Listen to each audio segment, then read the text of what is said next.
Hello and welcome, football fans, to your Michigan Panthers Paw'dCAST, little gambling segment outside of the standard weekly Michigan Panthers Paw'dCAST. We are out here.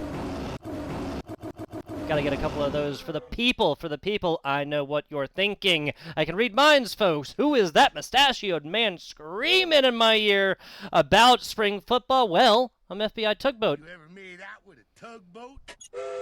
I am a commentator, I am a stage host, I am an interviewer, and I am your host of the Michigan Panthers Paw'dCAST. Once again, folks, this is a gambling segment here, so first and foremost, if you are under the age of 21, if you are in a state where gambling is illegal, and if you are planning on gambling intoxicated, then you can get out, and do not let the door hit you on the ass on your way out.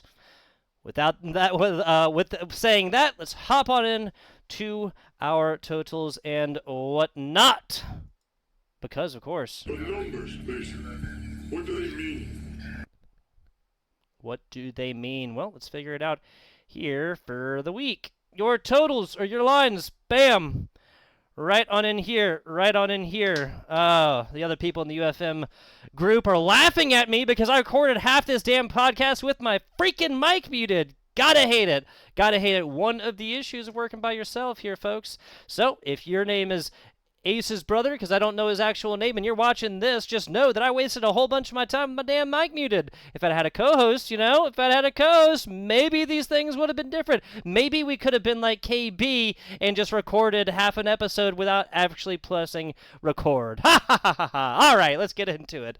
Folks, as you know, I took a hard L week 4. This past week was fantastic. 4 for 0 ATS. I retired, took a sabbatical from the totals. I realized, hey, this ain't for me. You can't handle the truth. And they're just absolutely getting trounced on totals. Really up and down week 2. Week 3, like a little bit bad, and then week 4, not great. I think I went 3-1. And then week 5 just. Week 4, just all totals missed. Week 5 took the sabbatical. We will be taking a couple of totals, or at least talking about them a little bit more here this week, as I feel like they have righted that like a little bit, maybe not so much as the ATS stuff, because some of these numbers jump out to me. Some of them are kind of like, whoa, that's a little bit high. Speaking of the first game right here, folks, I wouldn't be the first person to have said it. Seeing double digit totals in this league, or double-digit favorite, 11.5 points right here for the Birmingham Stallions visiting Memphis. The Showboat's hosting is, especially in League of Comebacks, is wild. But taking a look right there, 12.5 point favorites to St. Louis Battlehawks at home. I just feel like that maybe that makes a little bit more sense. Honestly, though, guys, I'm thinking what you guys are thinking, likely, if you have gambled on the UFL at any point in this season, or any 2 weeks, I guess I should say, in this season so far, or 2 concurrent weeks, I should say, because the Birmingham Stallions consistently just bring in and out their quarterbacks like it's just like it's a pay-by-the-hour hotel room. I don't know. Is Matt Corral sometimes, even though he's kind of looked up and down, it's Adrian Martinez the rest of the times, even though he's been looking absolutely fantastic. They have Kenji Bahara as the third quarterback there for probably the most stacked quarterback room in the UFL. I mean, you take looks at other teams like the St. Louis Battlehawks. Man, I covered some of this stuff like a whole lot, and I couldn't even tell you who A.J. McCarron's backup is. A.J. McCarron takes a hard sack against that 34, I believe, year old body. Alabama or not, you hit the ground hard, he's going to be sitting out for a couple of plays, and you're not looking at the same St. Louis Battlehawks squad, especially given that they have established so much through the air, and I sincerely doubt there's other quarterbacks that can just come in and easily replicate that. Getting ahead of myself. Sorry, folks. Birmingham Stallions, Memphis Showboats. Honestly, this is the big question mark, and it sucks that the first one, 9 a.m. Pacific Standard Time. To hell with everybody over here on the West Coast. I hope you guys wake up. If not, eat shit and die. That's what the UFL said. That's exactly what the UFL said. Obviously, this is starting at 12 p.m. on the East Coast and stuff as well, so this is still conflicting with church times. A lot of people over there on the East Coast. What's the UFL doing? I don't know. If I did, my brain might explode because either it would make the least amount of sense or the most amount of sense, and I'd feel dumb for not getting it. I don't know. I don't get it. Over under 43 right here. I feel like Corral, Martinez, both of these numbers are completely dependent. If Corral starts, I don't see taking a double digit underdog or a double digit favorited squad against anybody else except for maybe Houston, and even Houston like a few weeks ago before Mark Thompson. I don't know. Double digits is really, really hard to do right here. If it's Martinez, I would lean more so for that minus 11.5. If it's once it's announced as Martinez, this number is probably going to jump, though. Second part, if again, I feel like over if Martinez plays, under if Martinez doesn't play. I'm throwing my hands up in the air and surrendering for the most part for this. In weeks past, we've taken all 8 games, and I'll tell you which ways I'm leaning. But just take in mind, whenever I say lean, that does not mean that I'm take this, put 100 units on it, mortgage your house, and put it on it. Not saying that whatsoever. Don't even do that with my locks or my good bets or whatever else like that. Please, for the love of God. But still, I'm just answering which way I lean right here. If you're going to bet, do so on some of, and I'll recap them on the end. But do so on one of the ones I feel like, hey, this one feels like a better bet. Moving on along here, Houston Roughnecks taking on the St. Louis Battlehawks. Battlehawks at home. Minus 12.5. OU set at 47.5. Again, folks, I'm going to lean favorited squad here.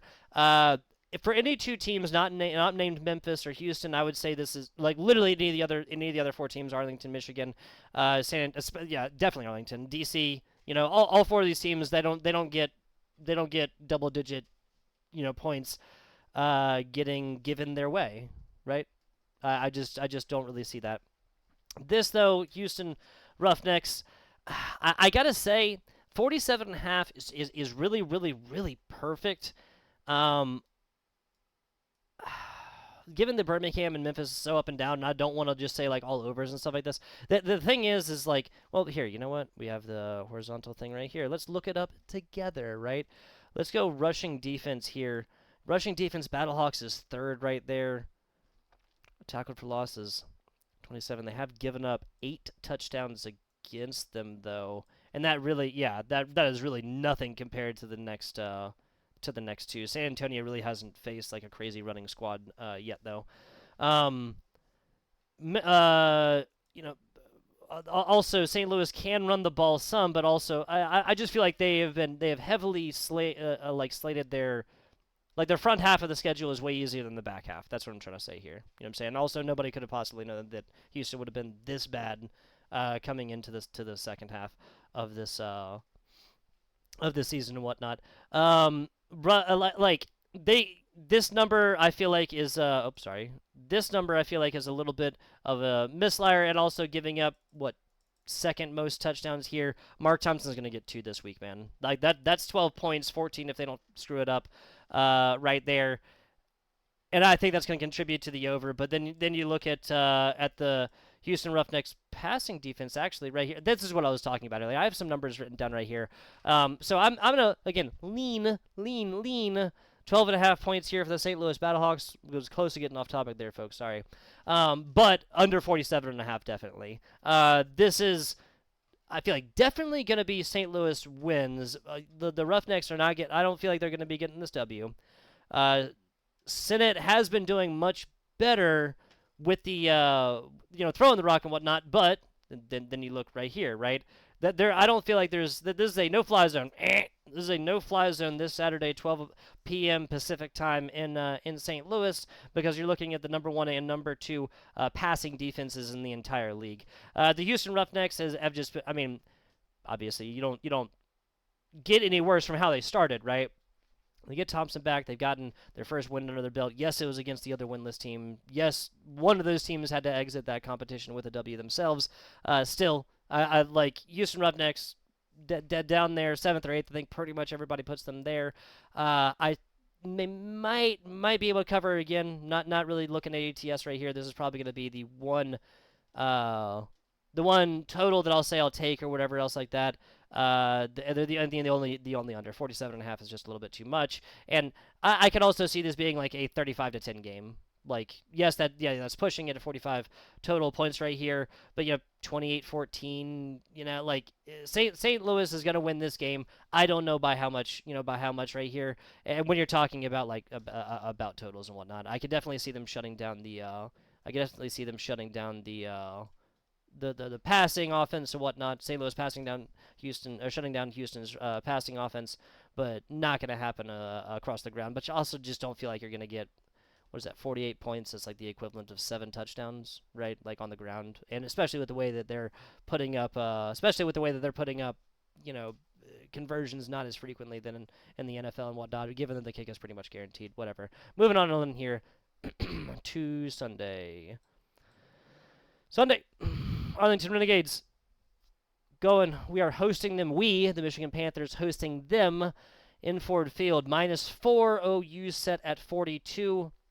I've seen a couple books, especially here in Town Station. If you got any other Vegas locals, was like opened at 41. I think it's a 41.5 as of right now. Folks, we're looking at the one of hang on, I had it written down right here. Right, one of the they have the worst rushing defense in the league. We have Hills and Colburn. Hills, who just got 3 touchdowns against another more middling rushing defense last year with the Memphis Showboats. Hills has found it. Hills has turned it on or whatever else like that. Yes, this has been a player that has frequently played poorly against really good defenses in the past. This is not a squad that one can say has a good rushing defense. They also have Perez, Tyler Vaughns, J.P. Payton. J.P. Payton has also been shown to run a little bit of special, kind of like wonky plays right there, trick plays, whatever you want to call it. They have the best passing offense. Arlington Renegades, have the best passing offense in the league, and they have a tight end named Sage Surratt. I feel like this total, this is the only game so far where I feel better about the total than I do about the ATS. I am leaving heavily -4. I saw -3.5. If I could find 3, that would just be way more comfortable, because I see this being like a tired game and then Bates kicking one. Nobody likes pushing, whatever else like that. But I see that being a scenario. I also see Michigan doing exactly what they've done to other really bad teams within the UFL, and that is double-digit W's. You know what I'm saying? I could definitely see that. I'm leaning more so towards the over 42. That's what DK has it when I took the screenshot earlier today. If you find 41 though, that's a 23-20 game. Definitely feel really good about the over right here, especially given that Arlington is the best passing offense in the league. We have a much more middling passing defense here. 6th. They're at 5th here for passing defense. Taking a look at rushing, they're not going to get shit done through the on the ground. They're not going to get shit done on the ground with their us being 2nd against rushing defense. I believe their rushing offense, bottom of the pack right here. We have the 2nd best, and we are going to destroy them on the ground. I talked a lot more about this in the Michigan Panthers podcast, like the standard previous week review, next week preview. Should already be out by now once this comes out by about a day. Moving on along to the second game on... Oh, I didn't change it again. I'm sorry about that, guys. There you go. I need to do a better job about that. I was just indicating that the rushing defense here, they are last in the league. We are 2nd in the league, meaning that we are going to destroy them when it comes to rushing the ball. We are 2nd right here. This is by yardage right here, which I feel is pretty fair. The Stallions are far and away that. Part of that was Martinez running, 140 yards or something like that by himself. Got a touchdown or 2 himself. We literally had 5 last week, so looking at an average of 2 per game, I feel like this could more so be like a 7 or an 8, and we'd be more so tied with the St. Louis Battle Hawks. What is the Houston Roughnecks? You know what? I might. Oh, I didn't even realize their rushing defense was that bad. Houston. Ooh, that makes me lean more so towards the -12.5. That gives a little bit more of my... That makes me lean more towards the -12.5 and less so towards the under 47.5. Well, I'll get back to that on the recap. Moving on along, San Antonio Brahmas DC Defenders. This feels like the easiest pick thus far. Everyone keeps talking about it. Oh my god, DC just can't lose at home. DC can't lose at home with a team they had 2 years ago. How am I not the only person who sees? I'm not the only person saying this, but I feel like that's the only thing that is the popular thing to say about DC is that they can't lose at home. Fantastic home field crowd. One of the most unique things in football that I've seen between the lemons that doesn't really seem like they're throwing those anymore. You know, well, whatever, right? I do like a little bit of rowdiness. What can I say? And of course the beer snake, which is of course only relegated to one single stand in the section. Whatever. The DC fans just trying to have a good time at home. Were it so easy? Oh well. But no, the Brahmas are not the bad team that we thought they were at the beginning of this season. Let's flip back to the betting segment right here, as you can see it. -1 Brahmas, over under set at 42.5. Taking it back to the horizontal. There we go. I mean, yeah, we just look at the rushing defense right here. DC not really out there. Brahmas more middle of the pack. Taking a look at the passing offense. DC, damn, like absolute worst, bottom of the barrel here. Look at that yardage. It's 130 more yards than the previous. Just these last three teams. I'll take that. I'll take that, Michigan Panthers. We also played against the St. Louis Battlehawks and the Birmingham Stallions for 2 of these 5 games. So that's my excuse. San Antonio's destroying them through the air. They just released DJ Swearingen as well. Or DJ Swearinger, excuse me. A man, love the guy.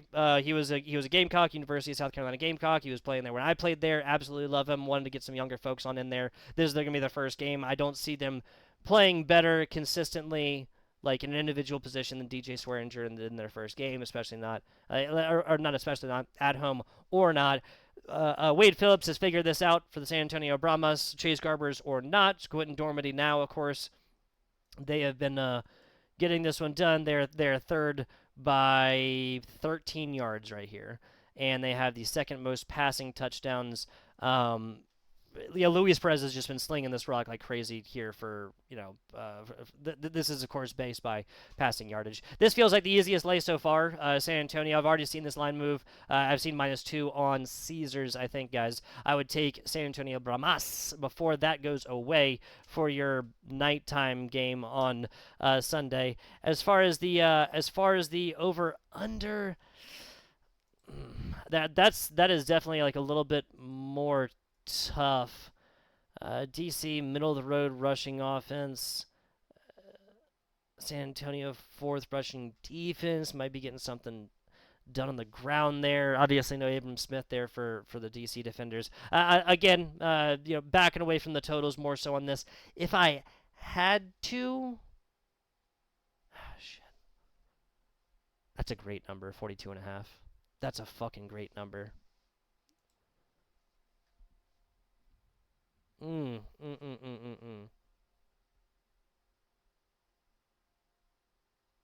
know what? I'm changing 2 things. First, I'm taking money line at -120. I'll give up a couple of cents literally for no push, right? And I have no closer to taking a total on this one, guys. Fuck. 42.5. DC home. I'm okay. You know what? But given that this should have take anyway, play on a neutral field or whatever else like that. This is more like a San Antonio Brahmas -2.5. I'm gonna say over. Gun to the head, saying over right here. Don't feel great about it. Again, just kind of leaning there for the over of 42.5. I realize that's 3 over. No, well. Again, Birmingham Stallions corral plays probably lean under there. Okay, so let's say 3 games that I'm even like speaking over unders on. That's over Houston Roughnecks and San Antonio. Actually, I'd take that back too, man, because Houston can run the ball both of these teams can really run the ball. And I mean, St. Louis has faced some good rushing teams, but not a Mark Thompson, dude. 47.5 is so high. You know what? What I'm going to say is that this is being recorded Wednesday. What I'm going to say is take a look at this, and if this drops to I'm going to say 45.5, go over for Houston and St. Louis. I'm glad we do the recap in the end because I really got to do this. Again, but I'm just mostly take everything I say about totals with a big fat grain of salt. How about that one? I'm more so leaning for the 12.5, like I was mentioning earlier, given that what we know now about or what we know statistically right here, offense. Rushing 3rd in the league with, and I'm more so obviously looking at the 7 touchdowns than the 513 rushing yards, which is just shy of ours. Ours being the Michigan Panthers, of course. To recap here, wait until the announcement for the Birmingham Stallions game and who's starting at quarterback. Given that Troy Williams has also found ways to just be sneaky and get this ball down, get these first downs and stuff like that. Mild lean towards the over if Martinez plays, if Corral plays. Mild lean towards the under. Same thing for the teams. Martinez plays, taking the Stallions. Corral plays, taking the Showboats. I'd also have to look at like depth charts and injury reports for that one, which obviously have not been released as of right now. Talking about where I'm leaning here, St. Louis. I just went through all that. Leaning 12.5. I was feeling 12.5, leaning under 47.5. Not 100% sure about that one. Moving into a game that I feel good about both the totals and the ATS is Michigan Panthers, Arlington Renegades. My only big thing is just like I said in the podcast, the Michigan Panthers podcast, is that like I never like giving a team something to fight more for. You know what I'm saying? And Arlington at 0-5, they need a W, and San Antonio, the other team in their division that could beat them when it comes to record for the postseason picture and whatnot. Like, if they were playing beforehand and San Antonio beats the DC Defenders like I think they're going to do, then Arlington's like, okay, we're statistically eliminated. Or we have like a 0.00% chance of getting it. Like, there's a little bit less for. I hate giving teams something to play for, and especially I hate giving a man named Luis Perez something to play for as well. Feeling the -4, definitely feeling the over of 42. We're at home. Both these teams we can score on the ground. They can score through the air. Our defense is going to be tested right here. Feeling over 42. Last recap here. San Antonio and DC leaning over 42.5. Kind of tough right there because the DC Defenders are at home, but definitely feeling -1. If I had to say lock of the week, I'd probably say the San Antonio Brahmas at -1. Or no, not -1. Excuse me, money line -120. If this take that now, if it gets anything worse than -120, then I would go ahead and probably just take the points. Especially with just how Wade Phillips has played towards the end of these games and has shown himself capable to come from behind. And I could definitely see this being a 2-point DC game coming in the last 45 seconds. Wade Phillips calls some crazy shit across the middle. They get up, kick a field goal, win by 1. Pushing is the worst. Go money line, cash that, and there's not a major difference between money line and taking the ATS right here. Only money line play that I'm even advising on the day, outside of maybe Michigan's money line. That's kind of like a cop out though, because we don't really like to take anything worse than -200. That's -120, 198. That's basically the same thing. I see Michigan beating the Arlington Renegades at home. Arlington Renegades at our home in Ford Field, excuse me. -4 just might be like a point or two too high for really me to be comfortable with it. I see Jake Bates also kicking. Similar to the San Antonio game, I see Jake Bates coming out to kick, a 47, 51 yard field goal, something like this, to take like a 2 or 1 point W. Maybe break a tie to win by 3, not sure. Recap, locks, things I feel good about. Really more so on Sunday. I've already laid out what the Stallions and Showboats games should look like, just depending on who's starting over there. Feeling the St. Louis Battlehawks -12.5. Feeling the Michigan Panthers -4. Feeling the over 42 in Arlington and Michigan. And mega feeling the San Antonio -1. Wade Phillips, don't let me down now. I've faded your team. I've kind of like switched back and forth with fading your team. You paid off for me when I bet against you. You've just destroyed me and robbed me of my pocket change when I bet against your squad. Please show these DC defenders like Audi Field. That doesn't mean nothing. That's really, really what I feel. I am talking a little bit of shit right here, but it's really also like what I feel. That's it though.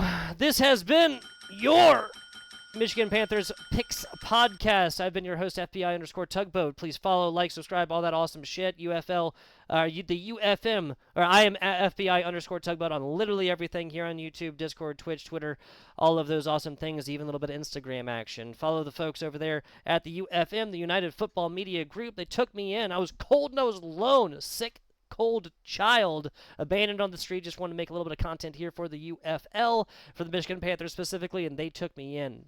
Nursed me. That's Ace over there, the head of the UFM. Folks, Ace, the the Roughnecks Rundown, Josh over there, Brahma's Bullpen, Oh Captain, My Captain, Brandon over there with the show Boats, Buck Scout over there with the Birmingham Stallions. Again, I always get to this point and then realize there's just too many people to shout out.